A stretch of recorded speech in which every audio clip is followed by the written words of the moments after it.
מאוחדים, עם ישראל חי, בעליות בירידות גם בשעות הכי קשות. Erev Tov, Shalom Uvracha, Parashat Shelach Lecha cette semaine. Alors Rabotai, c'est une paracha qui est un tournant dans l'histoire du clan d'Israël. Comme on le sait, il y a eu malheureusement deux des plus graves fautes que les Béné Israël ont commises, qui est nul autre que le Chet HaEgel, et bien sûr la faute de cette paracha, le Chet des Meragelim, qui se sont permis de parler contre la terre d'Eretz Israël, et plus grave que cela, ils ont découragé tout leur âme Israël de pouvoir aller en Eretz Israël pour justement obtenir cette terre que Akadosh Baruch Hu leur avait promise.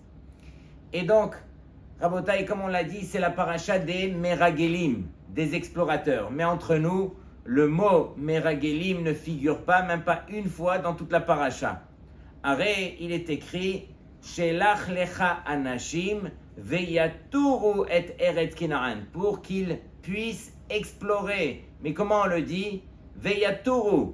Quelle différence y a-t-il entre des Meragelim, des explorateurs, et Tayarim, des touristes? Alors à Botaï, on le sait, lorsque on va dans un nouveau pays, on vient en tant que touriste, alors on va venir et avec notre caméra, on va filmer tous les belles choses, tous les bons coins qu'il y a dans ce pays. Mais lorsque on vient pour explorer, en tant qu'explorateur, alors on va chercher tout ce qui dénote, tous les problèmes, toutes les choses qui ne vont pas. Et donc malheureusement, c'était ça quelque part la faute des Meragelim. On les appelle Meragelim sur le mot Meragel. Ils sont venus explorer pendant que Hachem, il a permis à Moshe justement d'envoyer des envoyés pour justement uniquement regarder, sans rentrer dans les détails, voir en grand. Et malheureusement, eux sont partis dans les détails qui encore une fois, qui n'allaient pas. Et donc ici, Akadosh Baruch Hu, il dit à Moshe, allez, envoie. Mais comment Hachem dit à Moshe, Shelach lecha anashim. Et donc, normalement, il aurait dû lui dire Shelach, envoie. Pourquoi il rajoute lecha pour toi? Rachid de dire les da'atra. Les da'atra veut dire ça veut dire selon ta connaissance, selon ton avis. Ani, eni metzavelecha. Mais moi, je ne t'ordonne pas d'envoyer les explorateurs. Im tirtse shelach. Est-ce qu'on peut imaginer une chose pareille? Akadosh Baruch Hu, il dit, regarde, moi, si tu me demandes conseil, ne les envoie pas. Mais si tu veux, envoie. Et donc, à partir de là, Rabotai, écoutez ce machal, il y avait une fois un malade qui avait du mal au niveau de son genou. Il a été voir son médecin et il lui dit, regardez, j'ai pas de problème, je peux marcher, mais après une demi-heure de marche, alors je ressens quelque chose, une gêne. Est-ce que vous pouvez voir exactement qu'est-ce que j'ai? Et donc, il a fait le scanner, il a regardé à droite, à gauche, il le convoque et il lui dit, regarde, ta maladie n'est pas si grave, tu pourras vivre jusqu'à 120 ans avec, mais sache que si je dois t'opérer, alors c'est une lourde opération que je ne suis pas sûr de pouvoir réussir. Tu devras rester sur le bloc opératoire pendant 6 heures. Ensuite, il y aura une longue convalescence à l'hôpital, plus 6 mois de rééducation. Et la vérité, moi à ta place, je n'aurais pas fait une opération pareille. Mais écoute, réfléchis. Lui, il entend cela, il dit, ok, je vais aller voir le Rav. Il va voir le Rav, et il dit, Rav, voilà ce que le médecin m'a dit, qu'est-ce que vous me conseillez? Il lui dit, écoute, moi à ta place, je ne l'aurais pas fait, mais si tu veux, fais-le. Est-ce que vous connaissez quelqu'un qui aurait fait une opération pareille? C'est sûr que non. Mais qui c'est qui a choisi de faire une opération pareille? Nul autre que le plus grand parmi nous, Moshe Rabbeinu. Moshe Rabbeinu, Akadosh Baruch Hu lui dit, Lecha le da'atra, et Moshe, il saute et il envoie les explorateurs. Et donc, ici, je vous ramène juste ce qui est écrit dans Devarim. Dans Devarim, comme on le sait, c'est Moshe Rabbeinu qui s'adresse à tout le Ham Israël. Et lorsqu'il est venu à faire le reproche, justement, du Chet des Meragelim, alors Moshe Rabbeinu, il justifie la raison pour laquelle il était quelque part obligé d'envoyer les Meragelim. Et donc, il dit Moshe, Vatikrevun elai kulechem, vous vous êtes rapprochés tous devant moi. Vatomro nishlecha nashim lefanenu, et vous m'avez dit, on aimerait envoyer des hommes lefanenu, devant nous. Veyarperu lanu et haaretz, pour qu'ils aillent explorer la terre. Veyashivu otanu davar, et ils vont nous ramener la chose, etc. Et donc ici, alors c'est marqué Vatikrevun elai kulechem, vous êtes tous venus devant moi. Rashi, il explique, il dit, c'est quoi, vous êtes tous venus devant moi? Be'ir Bouvia, vous êtes venus avec un tel mélange, une telle cohue, qui veut dire Yeladim dohafim et azekenim. On a vu que même les jeunes, les enfants, ils bousculaient les zekenim, les anciens. Les zekenim dohafim et arashim. Et même les anciens, ils bousculaient les chefs. Et donc, quand Moshe Rabbeinu, il a vu qu'il y avait un manque de respect entre les couches, comment est-ce que des enfants peuvent bousculer des vieux, etc. Moshe Rabbeinu, il a dit, alors ça sera encore plus grave si je n'envoie pas les explorateurs, parce qu'ils vont finir par s'entretuer entre eux, etc. Et donc Moshe Rabbeinu, il a vu qu'il n'avait pas le choix. Le peuple était descendu au point qu'il n'allait plus écouter, justement, il n'allait plus respecter ce que les grands auraient conseillé. Et donc à partir de là, Moshe Rabbeinu, il était obligé d'envoyer ses explorateurs, Ish Echad, un de chaque tribu. Et donc ils étaient 12 en tout. Et la vérité, c'est qu'ils ont échoué à leur mission. Mais Rabotai, regardez bien. C'est vrai que ici c'est marqué Shelach Lecha Anashim. Et Rashi nous dit, c'est quoi Anashim? Anashim, ce sont des gens Hashuvim. Et Rashi nous dit encore plus que cela. Beota Sha'a, à ce moment-là, Ksherim Ayu. Ils étaient Ksherim, ils étaient kashers, c'était des tzadikim. Et donc on pose la question, mais comment est-ce qu'ils sont descendus au point de devenir des Rechaim? Et donc, le Maharal dans le Gourarié, il pose la question, il dit, mais alors justement, comment ils sont devenus des Rechaim? Alors, finalement, il donne une réponse qui est magnifique. Le Maharal, comme dans son habitude, il dit qu'ils sont devenus réellement, ces chefs de tribu sont devenus les shlichim du peuple. Ils sont devenus les envoyés du peuple. Et donc, on sait qu'un envoyé, il va être influencé par l'état spirituel du peuple, de celui qui va l'envoyer. Et donc, Rabotai, regardez combien est-ce qu'une shlichut, alors elle est très grande et elle peut devenir très grave. C'est-à-dire que la shlichut, elle va en fonction de celui qui va nous envoyer. Et donc ici, ils se sont quelque part identifiés au peuple, puisque c'est le peuple qui les a envoyés. À titre personnel, ces chefs de tribu étaient des gens kshérim, mais du fait qu'ils se sont identifiés justement au peuple et que le peuple avait des mauvaises intentions de les envoyer, alors eux aussi ils ont été influencés par cela.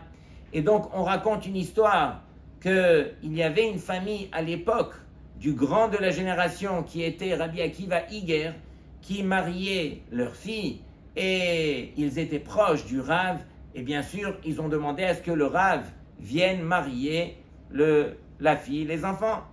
Mais Rabbi Akiva Iger n'a pas pu venir. Et donc, il s'est excusé et il a envoyé un des grands aussi de sa génération qui s'appelait le Bet Ephraim. Et le Bet Ephraim, c'était connu, c'était un tzaddik qui ne perdait pas une seconde. Et lorsqu'il était invité à un mariage, alors il venait exactement pour la choupa et tout de suite après il rentrait et il continuait son limoud. C'était un grand matmid. Mais on voit que dans ce mariage, il a été envoyé par Rabbi Akiva Iger. On voit qu'il est arrivé avant le Hatan et la Kala.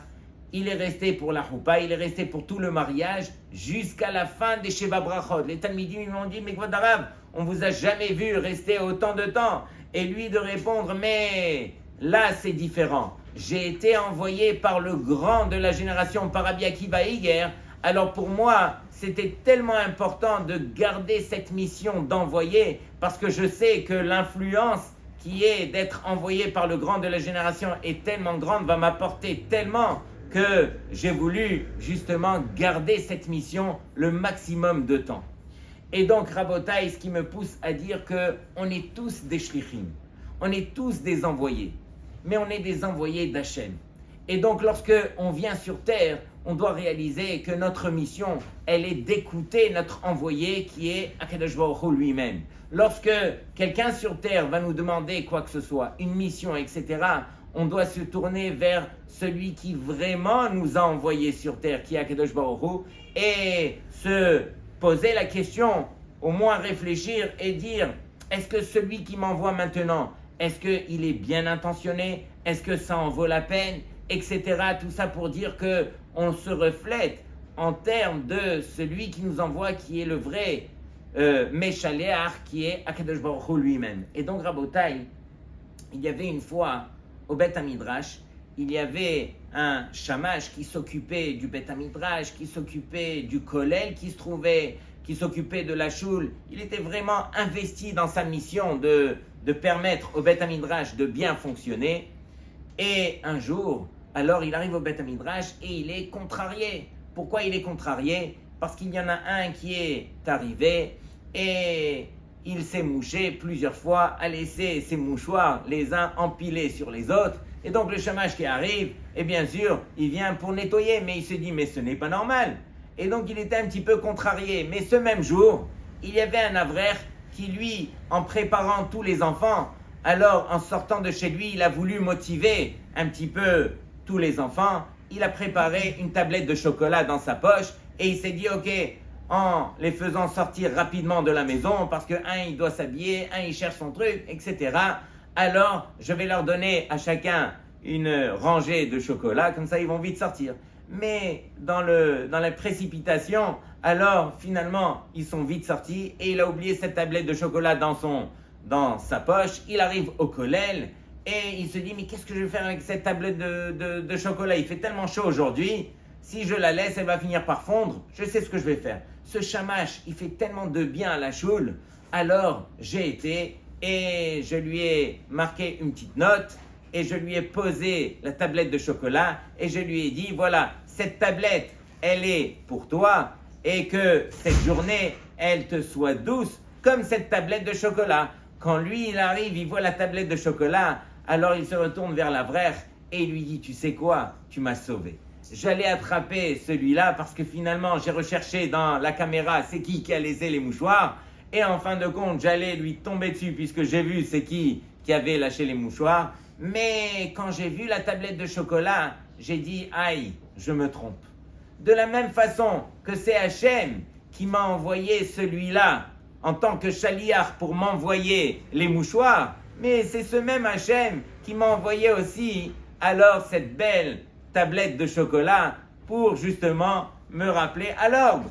Et donc, je me suis dit que finalement, je n'ai rien à dire à cette personne. C'est Akadosh Baruch Hu, le Meshaliach, c'est lui qui envoie à tout le monde ce qu'on a besoin de recevoir. Et donc, Rabotai, c'est à nous de réfléchir. On est venu sur terre en tant que mission.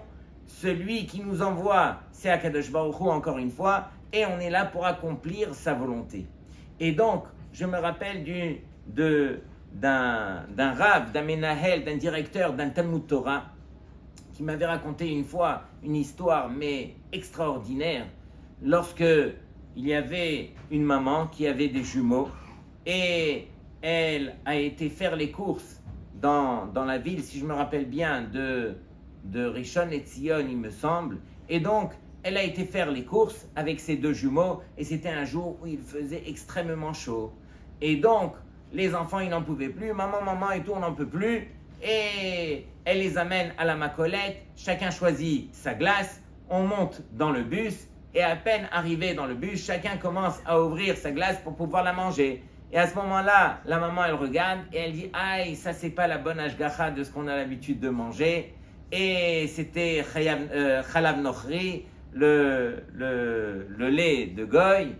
Et donc, elle a dit aux enfants, Mechila et tout ça, on s'est trompé sur l'ashgacha, s'il vous plaît, ne mangez pas cette glace, c'est pas notre ashgacha. Et les enfants, mais maman, comment on va faire? Imaginez des jumeaux de bas âge qui n'en pouvaient plus, il faisait hyper chaud, ils sont déjà dans le bus, ils ont déjà la glace presque dans la bouche. Non, ne vous en faites pas, à peine on descend du bus et je vous achèterai une glace. Et donc c'est ce qu'elle a fait. Ils sont descendus du bus, ils ont jeté la glace et ils sont partis acheter une autre petite glace comme ça. Au moins ils ont mangé et voilà, ils sont rentrés à la maison. Et lorsque le papa est rentré du collège le soir, il était vers 22h.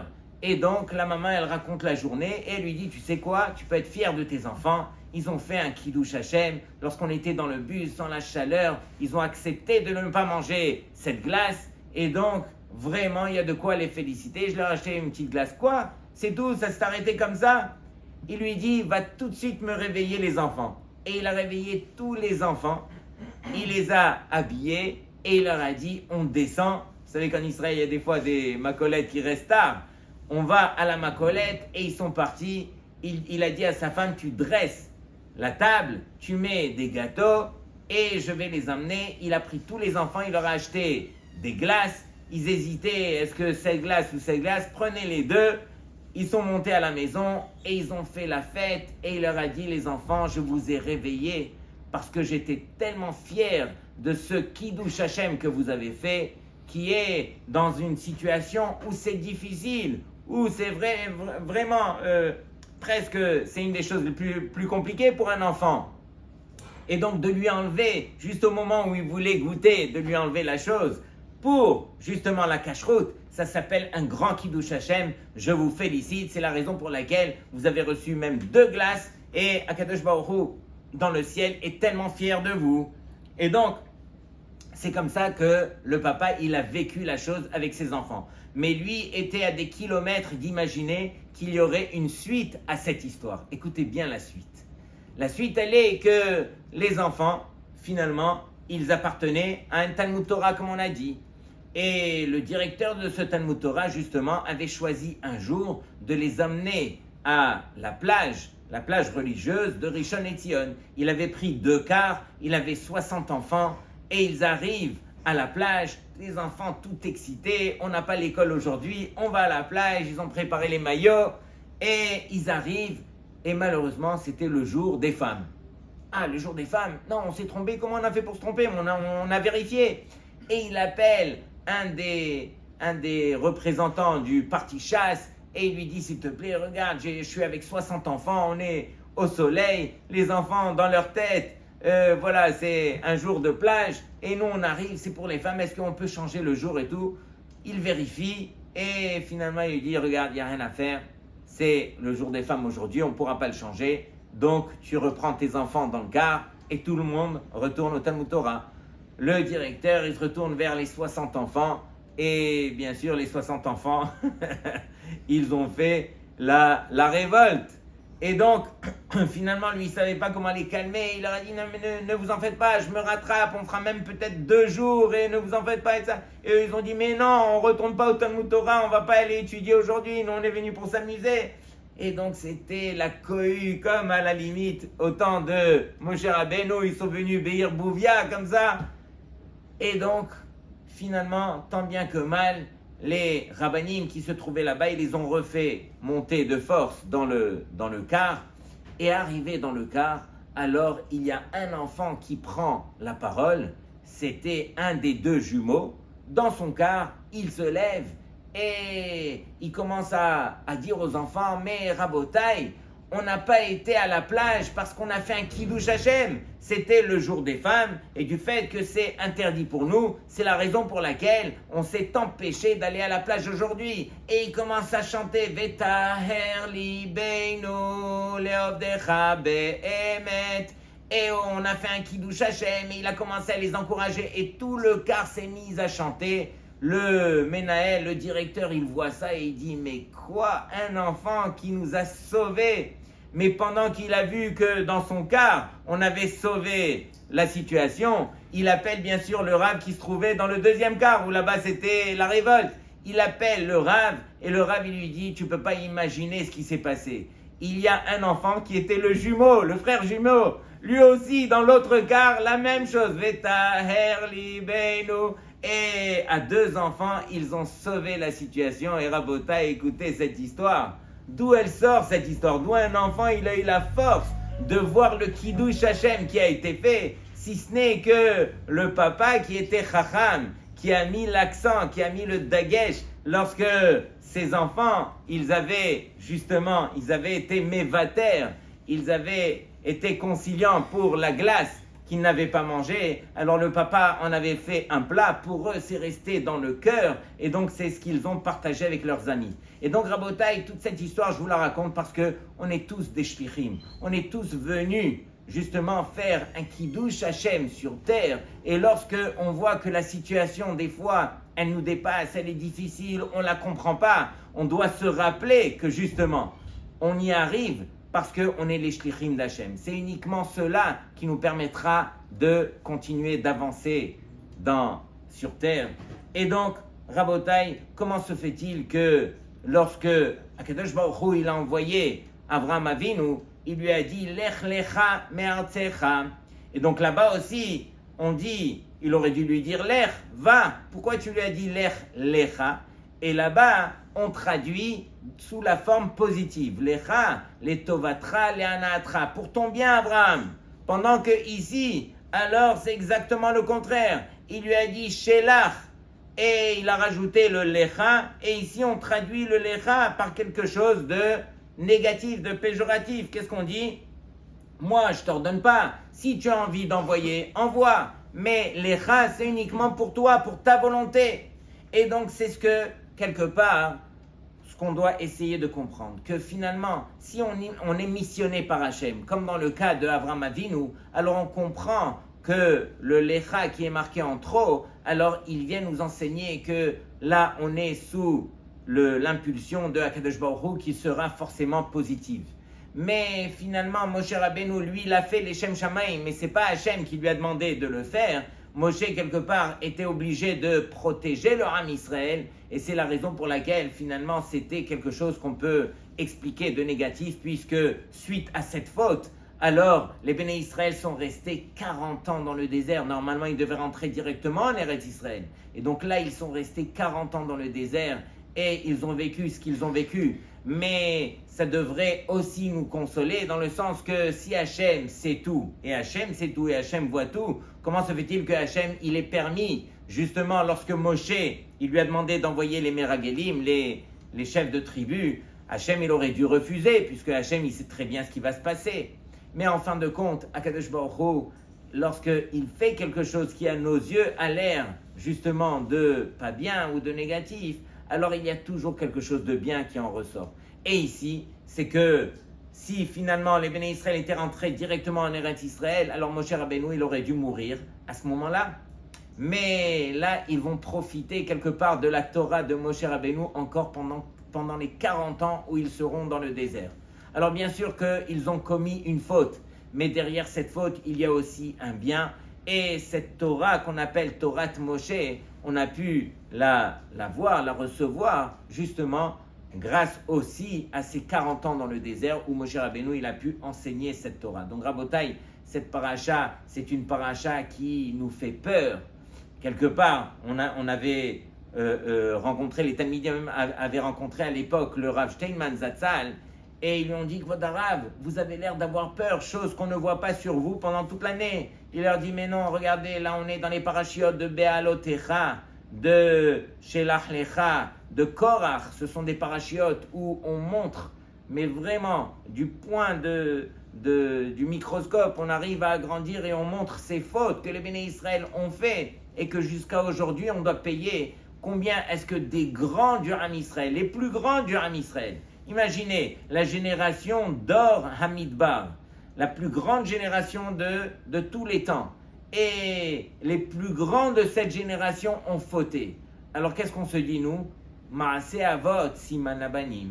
Les actions de nos pères est un signe pour nous. Et donc si eux, ils ont échoué à leur niveau, à plus forte raison nous. Mais non, Rabotai, il faut réaliser que Akadosh Baruch Hu, c'est ce qu'il nous dit. Il nous dit, regarde, je vais te montrer que même les plus grands, ils peuvent fauter.